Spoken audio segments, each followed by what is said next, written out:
Assalamu alaikum rahmatullahi wa barakatuh. Hurmattуу мусулман бир туугандарым. Аллах таалам оболу баарыбызга эң бекем күчтүү иман, бекем ден соолук, чын ден соолук.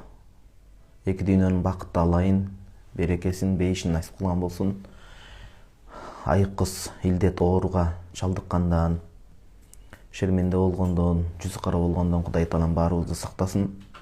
Мына босогобузда келип турган сыйлуу коногубуз Рамазан айы орозого татыктуу кирип, бул айды жакшы өткөрүүнү, жашообузда жакшы жака өзгөрүп, жакшы нукка түшүп, Алла Таалага жакындап пайгамбарыбыз Мухаммед саллаллаху алейхи вассаламдын эң бир сыймыктана турган сүйүктүү үммөтүнөн, коомунан болууну Кудай Таалам баарыбызга насип кылган болсун. Баарыңыздарга эки дүйнөнүн тынчтыгын, берекесин, жакшылыгын сурап кетмекчимин. Мусулман адамдын эң чоң жакшылыгы бул дуа болмокчу. Демек биз Рамазан айына кирип бара жатканда эртели кеч колдон келишинче дуага кыттап, көп дуа кылып калышыбыз керек. Мазхаб башчыбыз имам Абу Ханифа рахимахуллах, Аллахым ыраазы болсун, дуаларында мындай деп эскерген. Бул дуаны бизге устазыбыз Маулана Шейх Саид Багдаш устазыбыз кээ бир кол жазмалардын үстүнөн таап бизге жөнөткөн да. Ал дуа кандай? Аллахумма рзукна фикхан фид-дин. Жети нерсени сураган. Биринчиси, Кудайым динден терең түшүнүк бер. Фикх деп коет, шариаттагы адал арам маселесини ушундай карап, тескеп, адам баласына мусулман адамдын мойнуна келип түшө турган өкүмдөрдү так көрсөтүп баяндап берген. Курандан, сүннөттөн, далилдерден ар бир маселеге айкын далил келе тургандай, мына ушул диндеги фикх илимин Раматылык Чубак устазыбыз жетектеп, мына ушул нерсени карап ордуна коюп кеткендей, фикх илимин насип кыл дейт. Анан экинчи урмааниси, динден терең түшүнүк берген. Анткени кээ бир инсандар динден өзүн диндар деп эсептейт, бирок ошол тайкы түшүнүгүнүн тайкылыгы, кенен ойлоно албагандыгы, аң сезиминин өтө бир тайкы экендигинен улам, тайыз экендигинен улам, өзүнө көп жабыркатып, зыян алып келип алат да динден. Динибизди дагы башка бирөөлөргө өтө жаман абалда көрсөтүп коюшу мүмкүн, өзү билбеген абалда. Ошол себептен улуу мазхаб башчыбыз имам Абу Ханифа рахимахуллах Аллахумма рзукна фикхан фид-дин, динден терең түшүнүк берген, фикх шарият илимин насип кылган.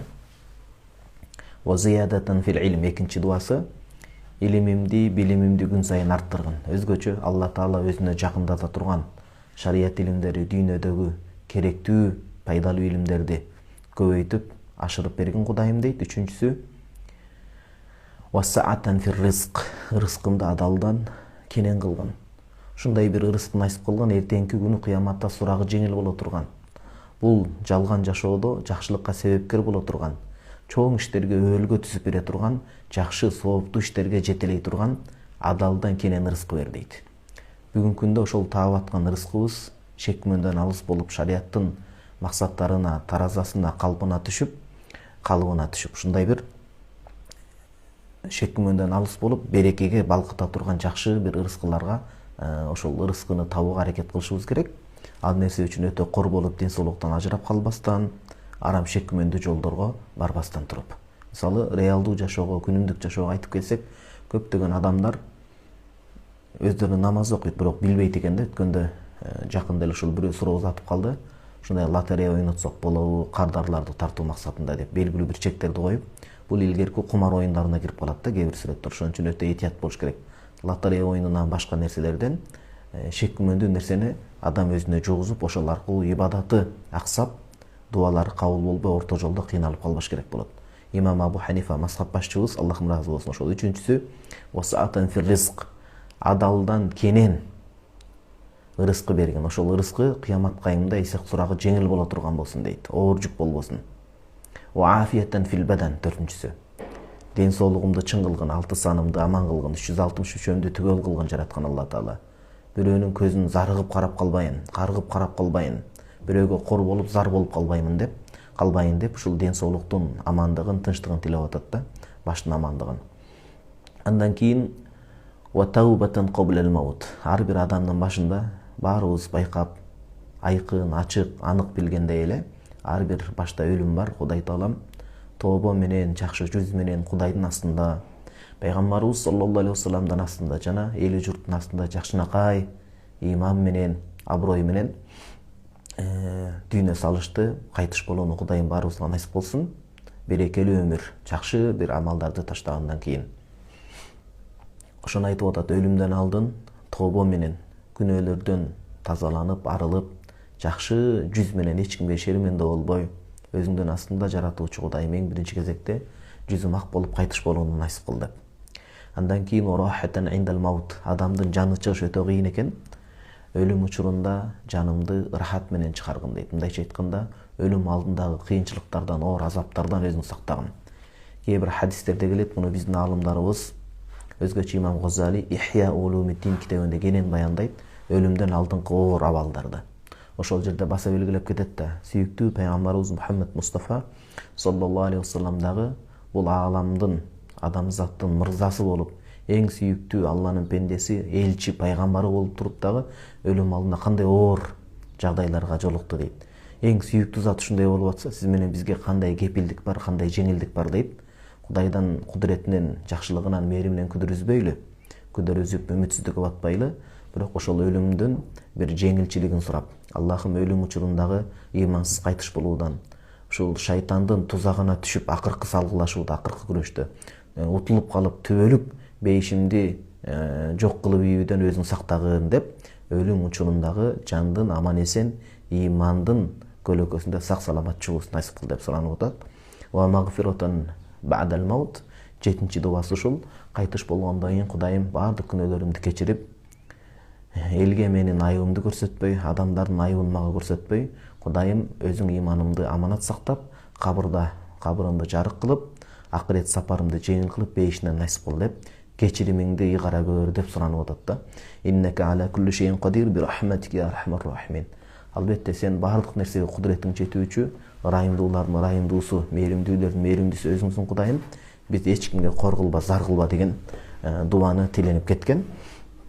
Азыр эми биз сабагыбызды дароо эле ушул мына босогобузга келген орозо туурасындагы суроо жоопторго көңүл буруп кетсек, мына ушул суроо жооптор менен көптөгөн маселелер, мүшкүл иштер чечилип калмакчы. Сиздер дагы түз эфирден жазыңыздар, буюрса биздин оператор Орозбек мырзабыз Кудайым буюрса колдон келишинче жетишип жөнөтсүн, ага окуп жооп берүүгө тырышалы. Анан кайсы бир адамдардын суроолору жетпей калып, жооп берилбей калса, сиздер эми кыжаалат болбоңуздар, биз колдон келишинче мүмкүнчүлүгүбүзгө жараша окуп жооп берүүгө тырышып, аракет кылып жатабыз. Биринчи суроо. Ассаламу алейкум дейт. Ва алейкум ассалам рахматуллахи ва баракатух. Өткөн жылдан орозо карызым бар эле дейт, 6 күн. Тута албай калдым. Орозо киргенден кийин кармай берсем болотпу дейт. Өткөн жылдын 6 күндүк карызы быйылкы орозо, мисалы эртең кирсе, Кудайым буйрса, жумаданбы же жумага чейинки күндөрдө орозого кирип кала турган болсок, сиз биринчи быйылкы жылдын орозосун тутасыз. Кудайым өмүр берип, ден соолук берип, аман эсен быйылкы жылдын орозосунан карыз болбой, каффарат 60 күнгө түшүп калбай, жакшынакай ийгиликтүү орозону тутуп бул сыноодон чыксаңыз, анан кийин былтыркы жылдагы калып калган 6 күндүк орозону кармайсыз. Орозо башталганга чейин азыр кармасаңыз болот, жетишип. Орозо башталып калгандан кийин быйылкы жылдыкы кармалыш керек болот. Өткөн жылдык өтпөй калат. Же болбосо бири-бирине кирип кетет деген түшүнүк жок. Былтыркы карыз канча күн болбосун, быйылкынын ичине кирип кетет деген сөз жок. Быйылкыны тутасыз да, быйылкыны аман эсен бүткөндөн кийин ден соолугуңуздун жакшылыгына карап, былтыркы орозону тутуп бересиз, ошо менен карыздардан кутулган болосуз. Карыздар бири-бирине кирип кетпейт. Ал ошол жана каффарат деп коет, себепсиз тамак аш жеп, себепсиз суусундуктарды ичип, үй бүлөлүү болсо ошол жыныстык катнашка, мамилеге барып койсо, себепсиз. Ошондо бир күнгө 60 күн, Рамазандын учурунда гана бузуп койсо, бир күнгө 60 күн муну каффарат деп коет. Ошолор ортосунда мындай 60 күн тут элек болсо, тамак аш бере элек болсо, бири-бирине кириши мүмкүн. Бирок былтыркы 6 күндүк күн быйылкы орозодон кийин тутуп бересиз, бир тууганым. Кийинки экинчи суроо. Устаз, менде суроо бар эле дейт. Эртең менен оозду бекитип уктагандан кийин түшүркөп койсо орозо бузулбайбы, жооп берип коесузбу? Чоң рахмат дейт. Эки суроодон турат экен сиздики. Жок. Мисалы сиз орозодо ооз бекитип кадимкидей уктадыңыз, уктаган учурда түшүркөп калдыңыз. Карасаңыз эле гусулуңуз сынып, жунуп болуп калган экенсиз. Жунуп деп коет, эми гусулу жок болуп калды деген сөз. Бел уруктугу чыгып калды. Эмне кылабыз? Орозоңузду кармап кете бересиз. Орозодо жалпы эреже ооздон ошол баягы шариятта бардык жерлерде эмес, ушул жерлерден кирсе орозо бузулат деген жерлер бар. Ал негизги учурда ооз болот, анан баштын жарасы, эми илгертен ошентип айтышкан. анан курсак жара болуп баягы мээ аркылуу курсакка жете тургандай бир шарт түзүлсө, же ич жара болуп ачылып ошол аркылуу дары же бир нерсе койсо, ашказанга жете тургандай болсо, ооз менен биргеликте ушул жерлерден кирген нерсе бузат. А бул нерсе сыртка чыгып атат, ал нерсе бузбайт.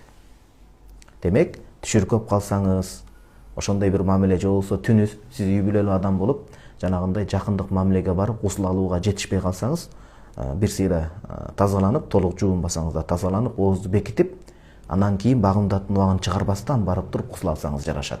Бул сыртка чыгып аткан нерсе, ал орозону бузбайт.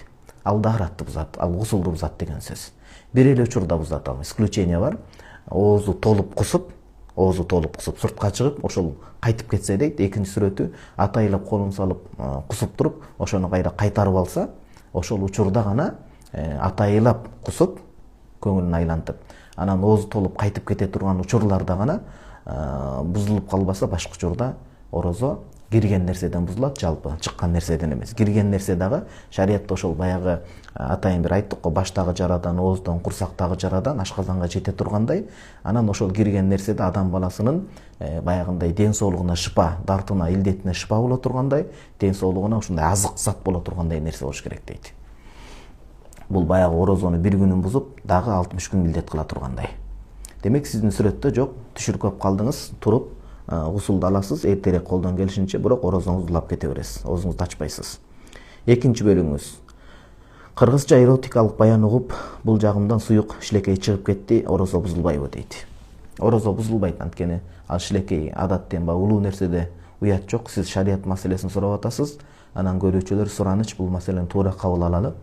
Туура, уяттуу болуш керек, адептүү болуш керек, бирок билбей калууга себеп болуп калбаш керек ал нерсе. Адатта адам зара кылгандайын вади чыгат дейт. Анан ошондой бир катуу бир нерсени кыялданып элестеткенде мази чыгат дейт. Сизден ошо суюктук, бул мази чыккан болот, аны менен даарат бузулат. Бел суу чыкпагандайын анык көзүңүз жетсе, аны менен гусул бузулбайт, даарат бузулат. Орозоңузга зыяны кесири тийбейт. Орозоңузду толуктап кармап кете бересиз, бирок даарат алышыңыз керек. Анан сизге токтоло турган маселе, жанагы өзүңүз айтып аткандай уяттуу нерселердин угуу тармагынан угуп эметкениңиз, кумарданганыңыз жакшы эмес. Ал көбүн эсе жалган. YouTube'да ошол баягында өзүнө акча топтош үчүн, башка кылыш үчүн ошондой нерсени көп койгондор бар. Аларга Кудай Тааладан ынсап тилейбиз. Адам баласына Кудай Таала эркек адам болбосун, аял киши болбосун, табияттан түзүлүшүндө ал нерсеге күч кубат берилген. Кошумча ал нерсени көрүп, артынан түшүп, уят нерсени көрүүгө биз муктаж эмеспиз. Ал табигый нерсе, канчалык көздү сактаган сайын, канчалык такыба, адалдыктаган сайын Кудай Таалам ошол үй бүлөнүн рахатын дагы, ошончолук бирине болгон сүйүүнү дагы күчтүү бекен болот. Ошон үчүн орозого зыяны тийбейт, бирок сиз күнөөкөр болосуз андай нерселерди угуп көргөн сайын. Орозо, анан орозонун соңун дагы кемитип коет. Ошого орозо учурунда адепсиз нерселерден өтө кылдат болуп, этият болушубуз керек. Кийинки 3-чү суроо. Ассаламу алейкум дейт. Тааңга маал оозду жабып даарат алып, намаз окуп бүткөндө каалоо жок болгон учурда төшөк мамилеси болсо, орозо бузулабы же кандай? Экинчи суроо. Намазды жаңы эле баштадым, азырынча жаттай электин, телефондон карап окуп турса болобу? Намаз китеп менде жок дейт. Намаз китеп алганыңыз жакшы, китеп баары бир көздүн суусун сактайт, жакшы. Анан китеп сатып алганга чейин албетте телефонуңуздан карап окуп турсаңыз болот. Сиздин экинчи сурооңузга жооп берели. Биринчи, кадимкидей эле телефонуңуздан карап окуп турсаңыз болот. Бирок кыймыл аракетти көп кылбаңыз, колдон келишинче аз кылып, башында үйрөнгөнгө чейин. Анан көнүп калгандайын ал аракетти ташташ керек. Көп аракет намазда бузуп коет үйрөнгөндөн кийин, каныгып көнгөндөн кийин. Анан китепчени алып келип койсоңуз, коюп коесуз, ошол сүрөт аркылуу дагы окуп турсаңыз жакшы. Биринчи сурооңуз, ооз жапкандан кийин каалоосуз түрдө ушундай бир төшөк мамилеси болуп калды, орозо бузулабы кандай деп суроо бердиңиз. Сиз жаңы орозо тутуп атасыз. Өкүмү мындай болот. Эгерде сиз ошол нерсени каалабай оозуңуз ачылып калышы мүмкүн деп мажбурлангандай таризде болсо, анда сиздин орозоңуз ачылат, бирок кийин бир күн эле каза тутуп бересиз.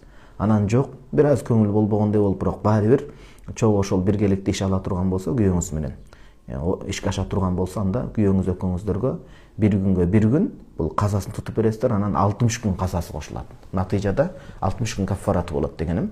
Натыйжада 61 күн орозо тутуп бересиздер. Эмнеге?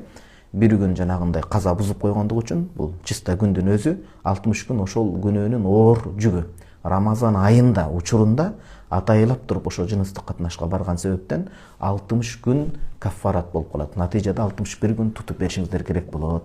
Кудай таалам ушул өкүмдөрдү билип, колдон келишинче орозону бузбай, ийгиликтүү, татыктуу чыгып кетүүнү Кудай таалам насип кылсын. Өзү жалпы ошондо мындай бир эскерте кетели суроонун арасында. Кээ бир учурлар болот, ал учурда адамдын орозосу эле бузулат да бир күнгө бир күн тутуп берет. Кээ бир учурларда жок, бир күнгө кошуп 60 күн каффара, удаама уда арт-артынан кошуп тутуп бериш керек. Бул качан? Негизги орозону буза турган 3 нерсе бар. Атайылап тамак ашты жесе, атайылап суусундуктарды иче турган болсо, атайылап жыныстык катнашка билип туруп бара турган болсо, унутуп калып башка эмес, билип туруп бара турган болсо, атайылап туруп. Кийинки 4-чү суроо. Бир суроом дейт. Бир суроом бар эле дейт. Орозо тутуп, бала урушуп салсам күнөөкөр болбоймунбу? Урушпайын деп аракет кылам, тез-тез сууга ойной берет. Башкалар катуураак урушсаң калып калат дейт. Эч эле болбоду, эмне кылам? Бир жооп берип коюңузчу. Сууга ойносо жөн коёюн десем ооруп калат дейт. Маселе мындай. Эми орозо тутканда сиз энесиз да, сиз жөндөн жөн бир ашатып сөгүп, оозуңуздан бир агыт кирип карайып чыгып, мындай бир оозуңузга ашатып сөкпөшүңүз керек. Албетте ал болбойт. Орозоңуздун соолун жууп коюш толук ыктымал. Бирок эне катары эне кээде анча-мынча урушуп коет, бирок ошондо да чектен ашпаш керек. Баланын кулагына жаман сөздөр сиңип калбасын. Эң жакшысы бул балдардын психология илиминде дагы келет. Демек суу менен ойноп атабы? Ошол эле учурда башка бир дагы ал кызыккан, мисалы эркек бала боло турган болсо, ал машина оюнчуктарга, унааларга кызыгып калат. Ошондой оюнчуктар сатып алып берип, сууну алып ошол нерсеге буруп кетиш керек. Мындайча айтканда, баланын колунан тартып алса, ошонун ордуна бир нерсени бериш керек да. Бул жөнөкөй эле түшүнүк. Ошол сыяктуу ал нерседен алыш үчүн башка бир баалуураак жол болсо, ал кызыккан оюнчук алмаштырып коюш керек. Ошо менен нервиңиз да сакталат. Орозо учурунда дагы оозуңуздан жаман сөз чыгып кетпеге аракет кыласыз. Мен баламды урушуп коет экенмин, орозо тутпай эле коеюн деген дагы жүйөлүү себеп болбойт, жок. Колдон келишинче сабырдуу болуп, башка оюнчуктар менен алаксып кеткенге аракет кылыңыз. Эми бала акылы толук калыптан элек, ал ошондой оюнкараак болот. Сиз өзүңүздү да нервиңизди сактап, башка оюнчуга буруп, орозоңузду да кармап кете беришиңиз керек. Былтыр намаз окуп жүрдүм эле, быйыл өзүм бир балам, кайынсиңдим 3 баласын карап окуй албай жатам. Кийин кантип каза окусам болот? Кайынсиңдиңиз ошо сизге балдарын берип каратып атабы, жакшылап карап көрүңүз. Эми биринчи кезекте ошо Кудай тааланын ибадаты парыз 5 маал намаз көп убакыт деле кажет делбейт. Убакыт чыгарып, эгер үйдө болсо, башка болсо, сизге карашып турганы жакшы болот. Анан ал жумуштап башка болуп кала турган болсо, колдон келишинче каза кетирбегенге аракет кылыңыз. Колдон келишинче каза кетирбегенге аракет кылыңыз. Ушул жакындардан бирөө карап берип турса, эми дайыма жаныңызда болбосо дагы парызын окуп турганга аракет кылыңыз. Такыр эле калып кетип аткан болсо, казасын да калтырбашыңыз керек. Бирок казага жеткирбеңиз. Эми балар ойнойт, уктап атканда, башка кылып атканда убакытты үнөмдөп, жок дегенде парыз окуганга жетишиңиз керек. Кийинки 5-чи суроо. Бир тааныш кызым бар дейт, жигитине алданып калды дейт. 2 жыл болду. Ошол бала менен 2 жылдан бери чогуу жашайт, үйлөнбөй жатат. Эми үйлөнөбүз деп. Азыр экөө тең орозо кармап жатат. Орозосу намаз кабыл болобу дейт. Анан 2-чи суроо. Муну жекече ичтен окуганды туура көрөт элем. Жалпы угармандарга мындай туура эмес ой жаралып калат да. Мен жазма түрүндө сизге жооп жөнөтөйүн кийин.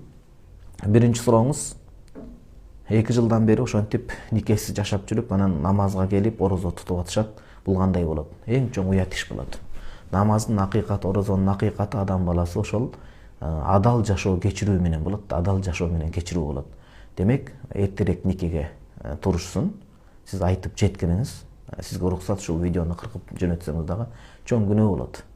Чоң күнөө болот. Ошон үчүн эртерээк колдон келишинче эртерээк нике жакынкы молдого барып, күбөлөрдү алып барып, эртерээк нике кыйышсын, ата-энелерине кабар берип, ата-эненин ыраазычылыгын алып, эки тараптыкын тең. Анан ошондон баштап алардын окуп аткан намазы, кармап аткан орозосун, үзүрүн, берекесин көрүшмөкчү. Албетте эми кандайдыр деңгээлде моюндагы парыздан кутулуп атат, бирок бул өтө мындай бир уят иш, ал адепсиздик болуп, чоң күнөө иш катары бааланат да.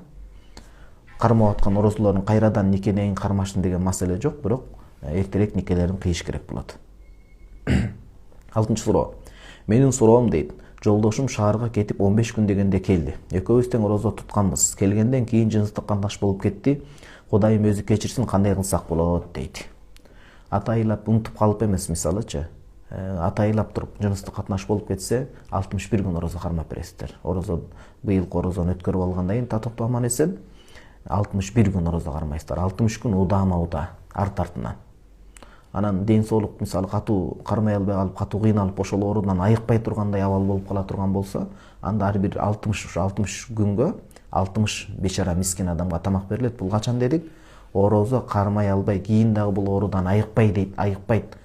Бул эми оору буга мындай ийлешип чапташып калды, Кудай сактасын дей тургандай болуп калса, анда орозо тута албайт экен да. Ал учурда анда 60 мискинге 2 маал тамагы жок дегенде 1 маал тамагын толук жедирип, тойдуруп бере тургандай болуш керек болот. Сиздер эми Кудай Таалам ден соолугуңуздарды чың кылсын, 61 күн орозо кармап бересиздер. Эмне үчүн? Атайылап билип туруп ошол нерсени бузуп койгонуңуздар үчүн. 7-чи суроо. Орозо убагында Москвага келдим эле дейт. Через башка область менен келдим эле. Оштон учуп атканда өзүм ачтым эле, оозумду ачтым эле дейт.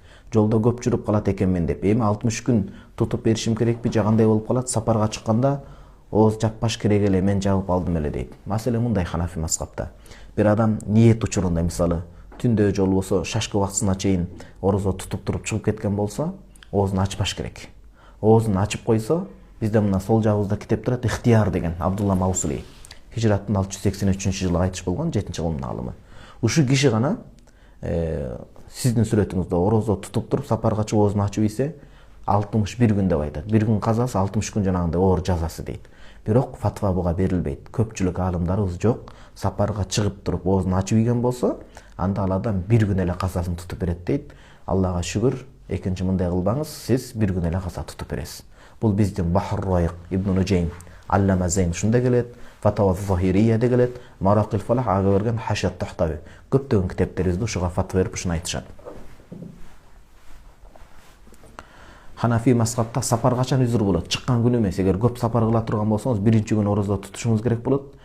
Кийинки күндөрү дагы сапар улай турган болсоңуз, ал күндөрү ачсаңыз, анда уруксат берилет. Кийинки 8-чи суроо. Ассаламу алейкум устаз дейт. Мендеги абал мындайча дейт. Орозонун биринчи күнү орозо кармадым. Жана түштөн кийин келинчегим менен уруша кеттим эле. Ошондо кыйкырып алдым ачууланып. Мурун уктум эле, орозо адам кыйкырып урушканда орозо бузулат деп. Анан ошол күнү оозум ачылды, суу ичип алдым. Муну такташ керек. Ошон үчүн баягы уктум эле эмес, илимде, шариятта тактап, аалымдардан, илим окуган адамдардан тактап, иреттеп коюш керек. Кейде көрдүңүзбү, мисалы сиздин урушканыңыз менен орозоңуз ачылып калбайт, бирок сиз ачып алдыңыз. Азыр жооп беребиз. Ар бир маселени өз ээсинен тактап койгон жакшы. Анан ошол күнү оозум ачылды, суу ичип алдым дейт. Андан кийин орозонун 10-чу күндөрү болушу керек. Иничегим дейт, машинамды тоголотуп жиберип турганда да ачууланып урушпадым инимди. Бирок нервтенип кетип тамеки чегип алдым. Ошондо дагы бир иним келип, орозоңузду бузбай эле койбодуңуз, эми 60 күн тутуп бересиз деп айтты дейт. Ошондон бери интернет желелеринен ушул боюнча сураштырып келем. Ошондо менин абалым кандай болуп калат? Мен мурун билбеген элем, орозо бузулса 60 күн төлөп тутуп береримди дейт. Маселе мындай. Сен мурда ким бирөөлөрдөн уктуңуз да, өтө ачууланып кетсе ооз ачылып калат экен. Эми оозум ачылган турбайбы деп, жеңебиз менен урушкан учурда суу ичип алдыңыз. Экинчи учурда тамеки чегип алдыңыз, катуу нервтенип барып. Биринчи учур. Катуу ушундай жаңжалдашып урушса, ооз ачылып калат экен деп туруп барып, анан оозум ачылды деп суу ичкениңиз 60 күн эмес, 1 күн тутуп бересиз. Баягы кээ бир хадистердин сырткы маанисин алып, хижама кылып кан алдырса, ооз ачылып калат турбайбы деп бирөө оозун ачып алса, хадисти башканы биле элек болсо, тавили болсо дейт, анда ал адам 1 күн эле орозо тутуп берет деп айтат да. Ошол сыяктуу сиз эми башында билбедиңиз, каффарат 60 күн анык билип туруп оозун ачканга да. Экинчи маселеде нервтенип барып тамеки чегип алдыңыз, тамекиде эми орозо оозду ачат. Анан бизде Шурум Булалие деген чоң китепте айтат, эгер ошо тамеки чегип атканда ошону баягындай ырахаттанып, денесине күч топтой тургандай кылса, анда 60 күн тутуш керек болуп калат. Анан жөн эле нервтенип барып башка менен чегип кетсе, 1 күнгө 1 күн каза деп айтат анда. Кудайымдын сизге дагы бир берген жеңилчилиги экен, 2 күн тутуп бересиз, бирок мындай ишке экинчи кайтпаңыз. Эгерде кийин ырахаттанып, атайын тамеки, кээ бир адамдар мурду кычышып кетип, анан ырахаттанып тамеки чеге турган болсо, Роддул Мухтар деген китепте айтат, Шурум Булалиеден көчүрүп, анда кафарат дагы важип болуп калат дейт, этият болуш керек дейт. Кыскача жооп, сиз 2 күн гана каза тутуп бересиз иншаллаху таала. 9-чу суроо. Ассаламу алейкум устаз дейт. Аял кишилерде таза күн 15 күндөн аз келсе истихаза болот экен. А келинчегимдики 12 күндөн кийин келип, оозун билбей ачып, хайз эсептеп, намаз окубай, орозосун кармабай жүрүп 4 күн аздан келип, кайра келбей калыптыр. Азыр эми гусул алып, кайра орозо кармап, намаз окуп жатат. Ошондо ушул 4 күн орозосун ачпай, намаз окуш керек беле? Казасын окуйбу? Орозо каффарат кылып кармап калбайбы дейт. Мындай. Ханафи мазхабта хайз этеккир эң азы 3 күн болот, 3 түнү менен 72 саат, көбү 10 күн түнү менен болот. Анан бир хайз менен этеккир менен 2 этеккирден эң максимум тез келет деген бул 15 күн болот. Мисалы, сиз айтып атпайсыз бул жерде 12 күндөн кийин эле келип калды депчи. Бир этеккирди көрүп бүттү, мисалы адаты 7 күн экен, 7 күндөн толук токтоду, анан экинчи кам канчада келет десе, 15 күндөн кийин келет. 15 бул эң азы, көбүндө чек жок. Вала хаттали аксарихи дейт. Сиздин маселеде бул истихада каны 12 күндөн кийин кан келип калса, бул баягында истихаза. Истихада деген оору себептен келет. Аял кишиден келе турган кан үчөө болот. Этеккири, анан оору себептен келген кан, анан төрөт каны, төрөт учурунда. Истихада болот, ооба 4 күндүкүн кийин намазын каза кылбайт. Айша энебизден хадистер бар. Намаз көп болгон себептен ушундай үзүр келгенде пайгамбарыбыз саллаллаху алейхи вассалам бизди намазды каза кылганга буйрубайт эле, орозого буйрат эле дейт. Демек, орозосун казасын 4 күндүкүн кийин тутуп берет деген сөз.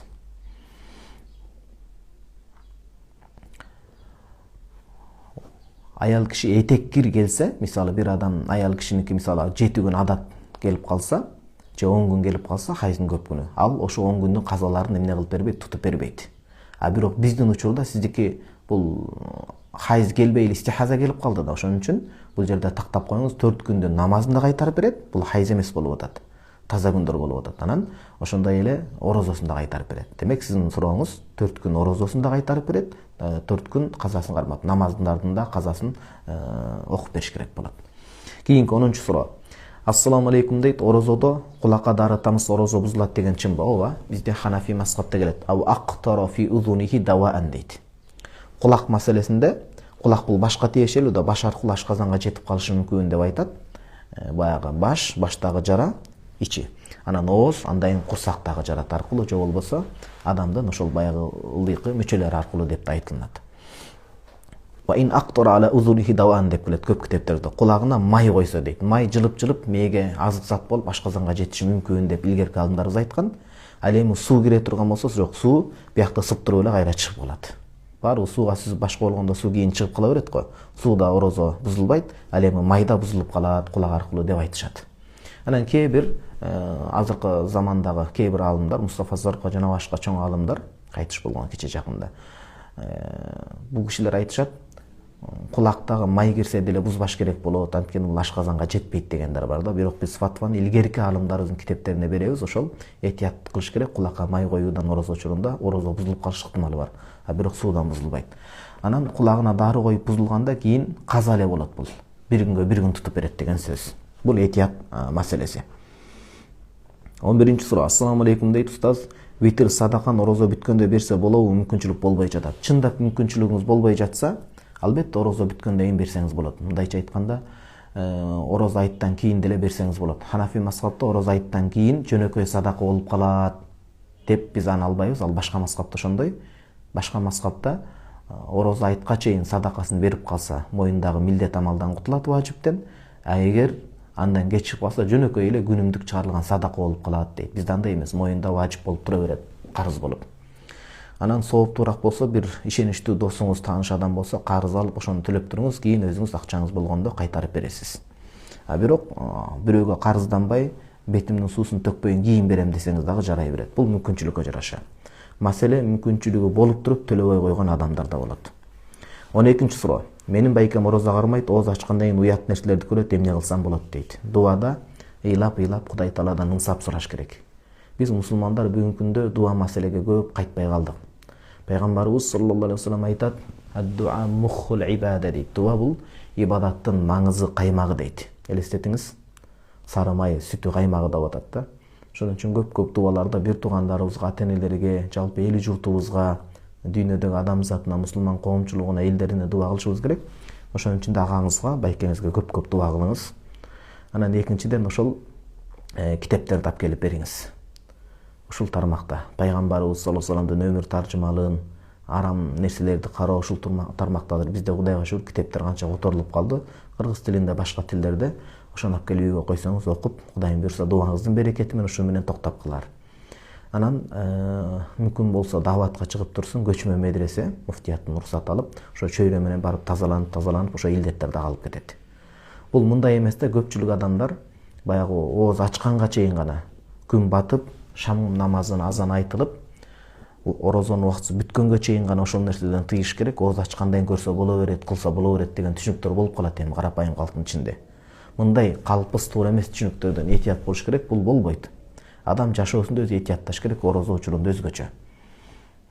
Кийинки 13-суроо. Ассаламу алейкум дейт. Менин суроом, аял кишилер удаа төрөп 10 жылдай орозо кармабай калды. Эсептесек 300 күн болот да. Ошонун баарын карыз орозо деп кармайбызбы жана күйөөдөн уруксат суралбай кармалабы дейт. Баягы 10 жылдай болуп ошондой топтолуп кала турган болсо, ортодогу үзүр күндөрдү, башка күндөрдү алып коесуз, анан калган күндөрдү ооба каза кылып кармап бериш керек. Булар бири-бирине кирбейт. Bir gün кармаса эле кутулуп кетет деген сөз эмес.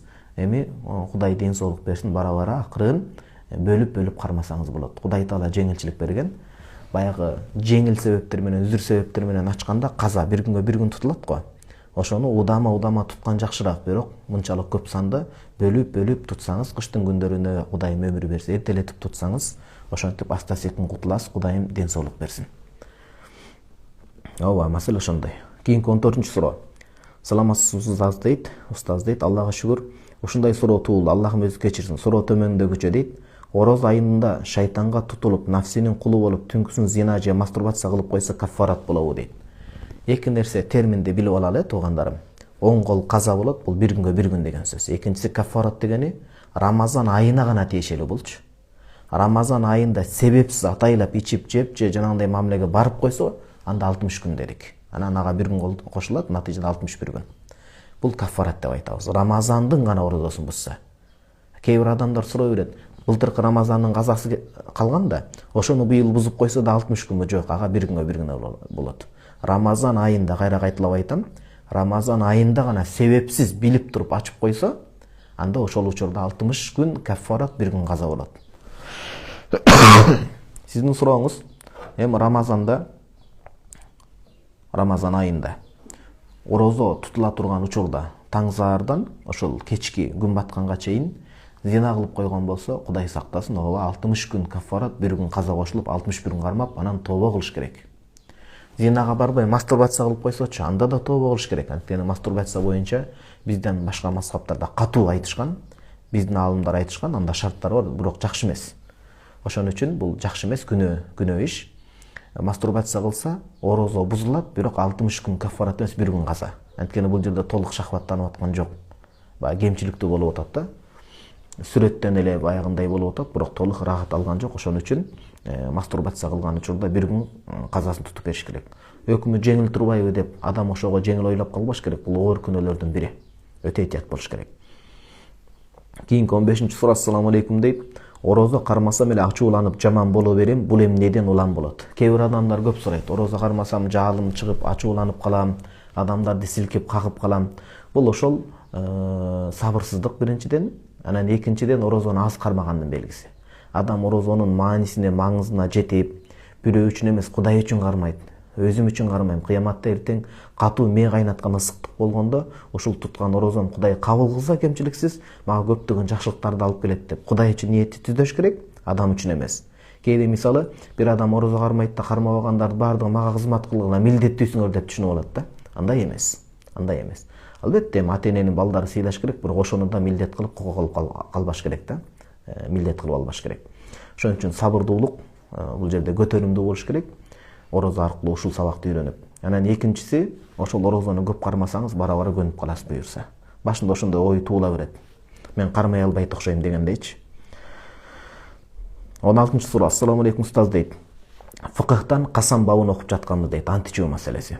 Эгер адам 2 же 3 ишти кылам деп касам ичип, кийин кылбай, 2-3 ишти кылам же кылбайм деп касам ичип алса, кийин аны бузса, кафарат 3 күн удама орозо тутат деп уктум эле. бирок ар бир касамына 3 күндөн кармайбы же баарын бириктирип 3 күн кармайбы дейт. Ошол античип аткан маселеге жараша үчөө бир эле иш боло турган болсо 3 күн орозо тутсаңыз жетиштүү болот, бир жыныстан болот. Анан үчөө 3 нерсе. Мисалы, мен жалган айтпаймын, мен арам нерсени карабаймын, мен бирөөнүн мал мүлкүн албаймын дедиңиз. Бирок Кудай сактасын, бирөө ошол үчөөнү кылып коюп турганда 3 күндөн кошулуп 9 күн болуп калат. Туурарагы 9 күн болуп калат. Бул Мухитул Бурханиде Ибн Маза чоң алым, Орто Азиядан чыккан, ушинтип түшүндүрүп берет. Бин Маза. 17-нчи суроо: орозо айда кадыр түн күнү жан тапшырган адам бейиштик болобу дейт. Биринчиден, орозо айынын жана орозо айындагы кадыр түнүнүн кадыр баркы өтө бийик, жогору, ал талашсыз, шек күмөнсүз туура.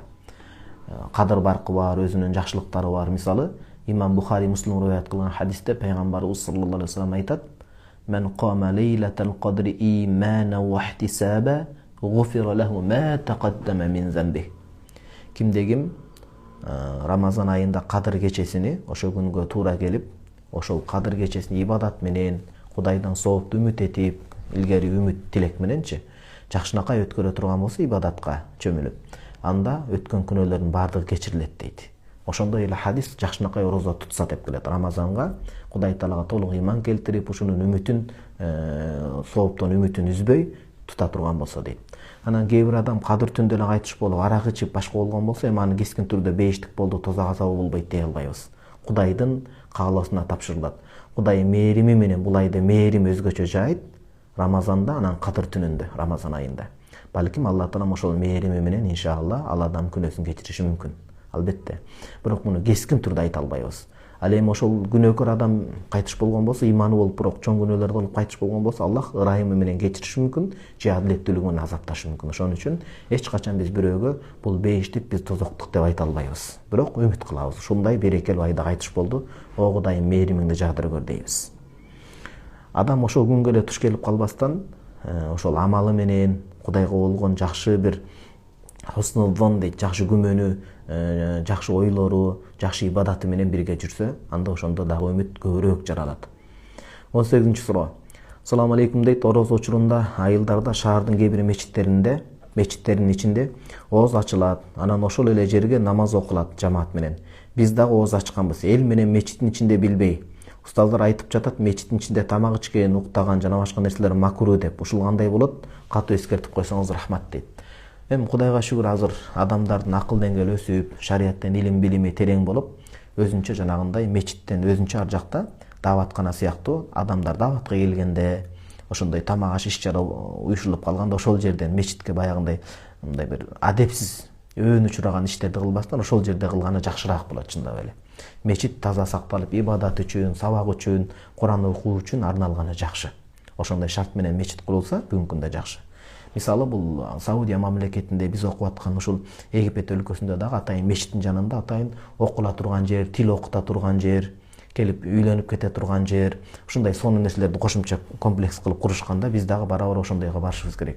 Адамдар мечиттен эң ыйык болгон 5 маал намазды, ошол жерден илим билим окууну башканы дагы ушундай жерлерди үйрөнүп кетиш керек болот. Ошого устаздар туура эле айткан, бирок андай нерсе курул элек болуп, адамдар ошол айыл жергесинде иманга эми жаңыдан келип, ошол мечитке тамак аш аркылуу тартып, анан кийин иреттеп таза өтө бака шака зычуу кылбай тазалап кое турган болсо, эми убактылуу ал зарылчылык. Адамдар ошо менен тамак аш менен келип тартылып, намазга келип калып атпайбы? Бул жакшы эле нерсе. Анан мүмкүнчүлүк болсо, ошондой өзүнчө жекече баягындай бөлмөлөрдү куруп, ошол жерде кылган жакшыраак болот. Мечитте жалаң намаз окуп, сабак кылса. 19-нчы суроо. Ассаламу алейкум устаз дейт. Мен карантин убагында ооруп калып, назыр кылып койгом дейт. Назыр деген өзүнө милдет кылып. Bir ай орозо кармайм деп. Эми ошол орозону такыр кармай албай жатам. Аял киши болгонум үчүн bir ай толук болбой калат экен. Ошондуктан кантип кармасам болот? Хайыз учурундагыны кийин кармап койсом болобу же фидия деген сыяктуу менен төлөсөм да кандай болот? Устаз, Аллах разы болсун, жооп берип коюңузчу дейт. Аллахым баарыбыздан разы болсун. Ушул оорудан аман эсен сак саламат чыксак, bir ай орозо кармайм деп эжекебиз назыр кылып Кудайдын астына милдет кылган экен өзүнө.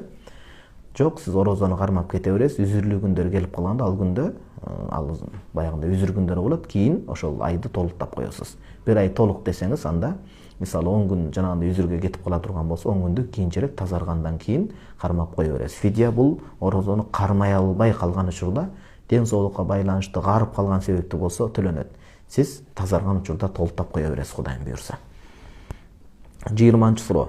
Мен стоматолог болуп иштейм дейт. Жакында жума намазда орозо мезгилинде стоматологко барса болбойт деп уктум. Ооз көңдөйүнө сайылган укол же башка даамдар оозду ачат деп. Ушул боюнча маалымат берип коюңузчу, алдын ала рахмат, Аллахым ыраазы болсун дейт. Кудайым баарыбыздан ыраазы болсун. Өзү мурдатан кейбир алымдар мурдагы учурда уколду бөлүп келишкен. Ушул ооз тарапка же болбосо жанагындай глюкоза болуп курамында адамга мындай бир азык зат боло тургандай, күч бере тургандай, алар бузуп калат, тамак аштын маанисинде болгон үчүн деген кийинки учурда алымдарыбыздын баардыгы жок, бир ооздон укол бузбайт. Бул жанагындай ооздон же баштагы жарадан же курсактагы жарадан кирип аткан жок.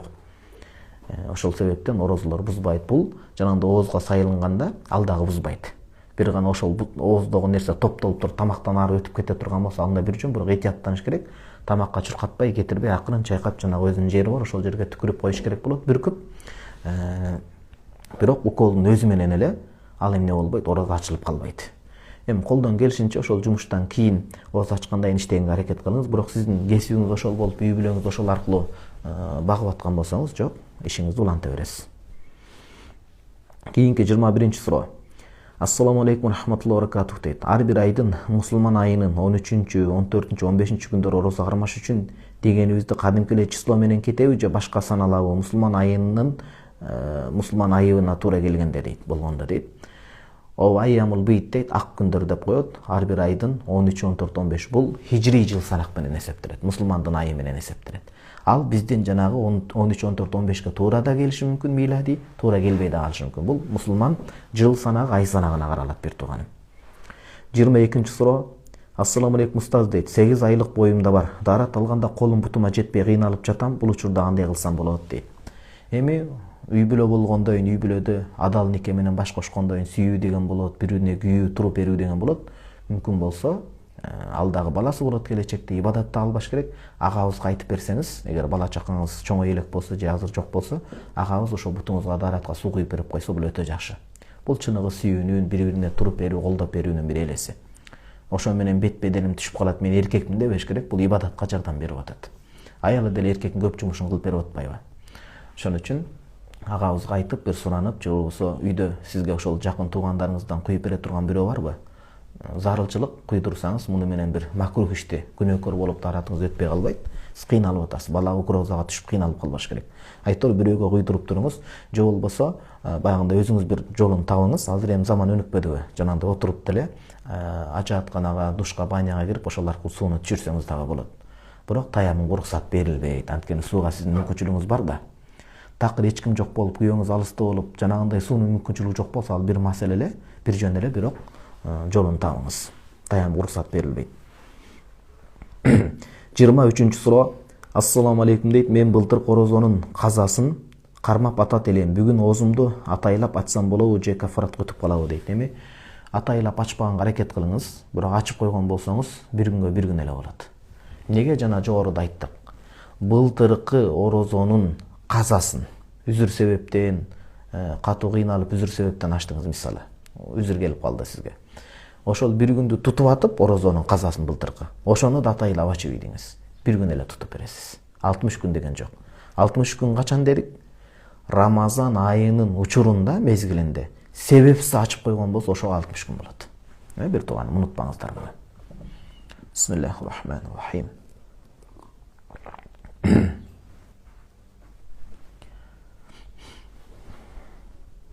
24-суроо. Ассаламу алейкум устаз дейт. Динде жаным дегенден мааниси кандай? Жана жаным деп айтууга болбойбу? Ушул нерсени көп жерден уктум. Динде жаным деген 3 тамганын аты деп. Эми ушундай кээде адамдардын аброюна шек келтире албайбыз, бирок бир-эки нерсени араб тили менен кыргыз тилин салыштырып туруп эле, бул жан деген араб тилдердин жин деген сөздүн көпчүлүк түрү болушу мүмкүн, анан анткен болбойт деп. Андай эмес. Сөз айкалышы деген бар, сөз түшүнүк деген бар.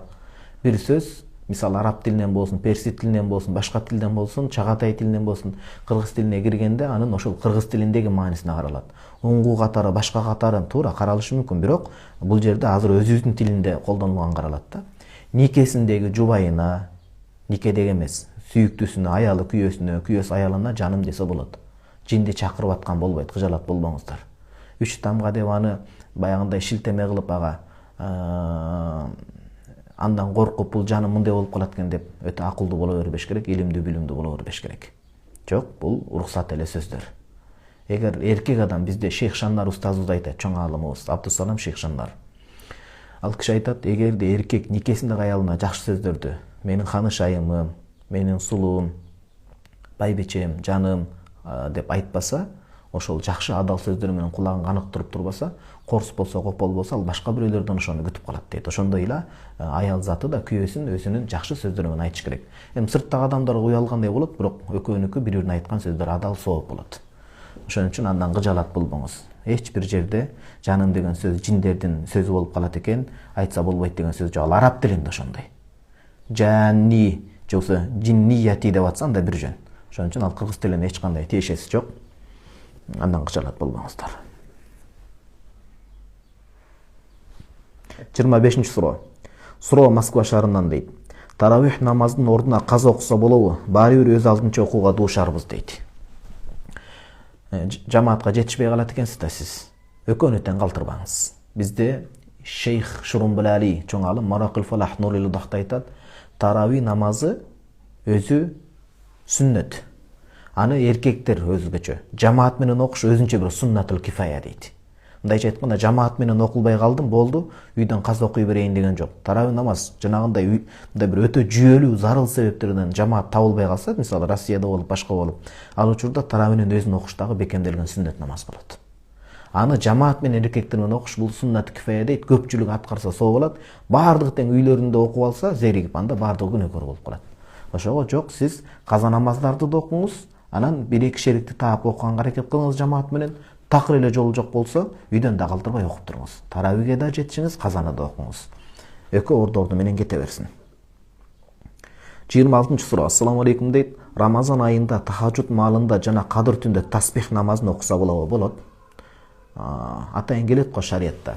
Жылына 1 ирет, өмүрүнө 1 ирет, болбосо жылына 1 ирет, 1 айда 1 ирет, 1 жумада 1 ирет дегендейчи. Окусаңыз жакшы болот. Мисалы биз умрага барганда, ажылыкка барганда, ошол жерлерден сөзсүз таспих намазын окуга, Меккеде болсун, Мадинада болсун окууга тырышып аракет кылабыз.